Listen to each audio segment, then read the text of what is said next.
Do you have low back pain? Well, you're in the right place. My name is Dr. Jared Bornstein from NJ Health Performance in East Brunswick, and we're talking about disc bulges today. So come on in. So this is the model of a disc, and basically disc herniations and disc bulges, they're very common, the most common thing we see. So this is what it looks like. It's like a jelly donut. So it's got crust with jelly on the inside, and when you get a bulge, you're putting pressure on that jelly donut, so it starts to expand and it bulges out. That alone could cause pain, but if it hits the nerve, you'll get sciatica. You'll have pain going down your leg. The next step, if it gets worse, is when that crust breaks, the jelly comes out and it hits the nerve, you'll get the same kind of symptom, but it is more severe.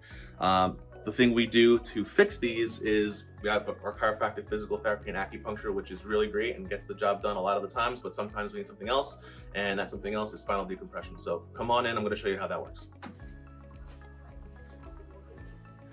So how the spinal decompression works is we're gonna strap you in, we're gonna pull you like this, creates a negative pressure to suck that disc back in and unbulge or unherniate that disc. Typically, we're looking at anywhere between 10 to 20 treatments to get full resolution of the problem. So I'm gonna show you guys how we pick our parameters, and then we'll get this patient going. Come on over. So here's what our screen looks like. We usually stick with program 1. It basically just shows how we're gonna be pulling on the spine. Each person's different, but most people start with that.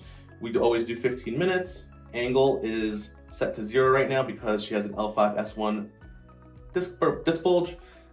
We can elevate the angle based on where your particular disc bulge or disc herniation is, so we can target it specifically, and then we just do the poundage. So this is how hard it's gonna pull. We start almost everybody at 50 pounds, and then we slowly increase it based on the patient's tolerance. So we're gonna start that up, and then we're gonna show you how it pulls, and we'll go from there.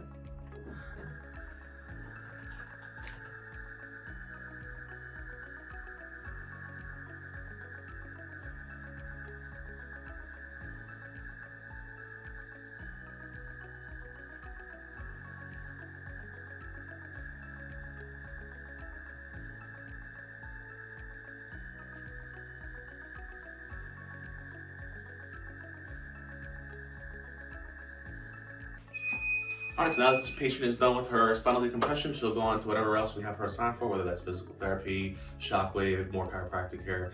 So yeah, we'll see you in the next one.